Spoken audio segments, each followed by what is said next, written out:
এবার কি হয়েছে, মাধ্যমিক পাস করলে চাকরি, 20,000 শূন্যপদ নিয়োগ শুরু। বুঝতে পারলেন, 20,000, একটা দুটো নয়, 20,000 নিয়োগ পদ শুধু মাধ্যমিক ওয়েস্ট বেঙ্গলের জন্য, মানে সরকারি পশ্চিমবাংলার জন্য। তো এটা বেরিয়েছে, এটা কলকাতা 24x7, এটা একটা ভালো একটা সংস্থা। এখানে ফলোয়ার দেখেছেন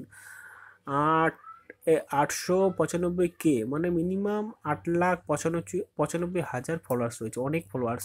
তো বিশ্বাস করা উচিত। যেহেতু এটা 22 তারিখে বেরিয়েছে, এটা আগেই বলা হয়েছে, আমার একটু ভালো মতো বলে নিই। স্টাফ রিপোর্টার কলকাতা থেকে এটা প্রয়োগ হয়েছে। প্রায় 12 বছর বন্ধ থাকার পর আবারও ক্লার্ক নিয়োগ করতে চলেছে পশ্চিমবঙ্গ পাবলিক সার্ভিস কমিশন।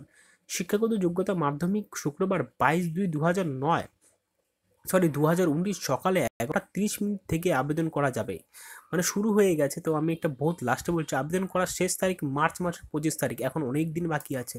একটু ভালো মতন ফলো করবেন, মার্চ মাসের 25 তারিখ পর্যন্ত আপনার শেষ হয়ে যাবে রাত্রি 12টায়। আবেদন করার জন্য জেনারেল ক্যাটাগরি প্রার্থীদের জন্য 110 টাকা লাগবে। তো ভালো মতন দেখুন, বুঝবেন যে যারা জেনারেল আছে তাদের জন্য 110 টাকা লাগবে। ওকে, যারা SC ST আছে তাদের জন্য ফ্রি আশা করি। তো প্রার্থীদের জন্য কোনো রকম দেখো লেখি আছে ST SC কোটার প্রার্থীদের জন্য কোনো রকম ফিজ লাগবে না। বয়সের উর্ধ্বসীমা একটু ভালো মতন বুঝবেন, 18 বছরের কম এবং 40 বছরের বেশি হওয়ার যাবে না। ওকে, তো 18 বছরের থেকে শুরু করে মিনিমাম 40 বছর পর্যন্ত 1/1/2019 ধরে, মানে এই জানুয়ারি মাস থেকে আপনাকে ধরতে হবে এই বছর আমার বয়সটা আপনাদের। আবেদনকারীর বয়স 2 জানুয়ারি 1979 থেকে 1 জানুয়ারি 2001-এর মধ্যে হতে হবে।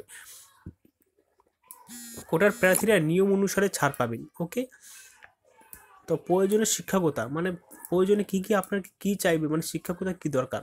প্রয়োজনে মাধ্যমিক পাস এবং বেসিক কম্পিউটার নলেজ, এটা বুঝতে হবে। এখানে কোনো মানে কম্পিউটার সার্টিফিকেট চাইনি, বেসিক মানে মিনিমাম আপনাকে বেসিক, এবং মিনিটে 20টি ইংরাজি শব্দ এবং 1 মিনিটে 10টি বাংলা শব্দ টাইপিং স্পিড থাকতে হবে কম্পিউটারে। বুঝতে পারেন, আবেদনকারীকে বাংলা পড়তে, লিখতে এবং বলতেও জানতে হবে। তো এটাও ভালো বোঝা গেল, যেহেতু ভালোই বোঝা গেল। তো এখানে কি হয়েছে, নেপালি বলা লোকদের জন্য একটু ছাড় পাওয়া যাবে। অনলাইনে আবেদন করতে এই লিঙ্কে গিয়ে, মানে এই লিঙ্কটা আপনাকে অনলাইনে আবেদন করতে হবে, যে PSCW-application.in চালান ডাউনলোড করে, কিংবা অনলাইনে পরীক্ষার ফিস জমা দিতে পারে। এখানে ছিল যা ছিল, তো তাড়াতাড়ি করুন। শুরু 25 তারিখে, শেষ মার্চ মাসে। তো আপনি তাড়াতাড়ি করে ফিল আপ করুন, ড্রাফটটা কেটে আপনি জমা দিয়ে দিন অনলাইনে। তো আমাদের এরকমই ভিডিও আপলোড করি আমরা। তো যদি এরকম ভিডিও দেখতে চান তাহলে ছোট্ট একটা কাজ, সাবস্ক্রাইব করুন আর নোটিফিকেশনটা ক্লিক করে দিন এরকম ভিডিও পাওয়ার জন্য। ধন্যবাদ, আজকের থেকে এখানেই এই ভিডিওটা শেষ করলাম। তো ধন্যবাদ দেখার জন্য।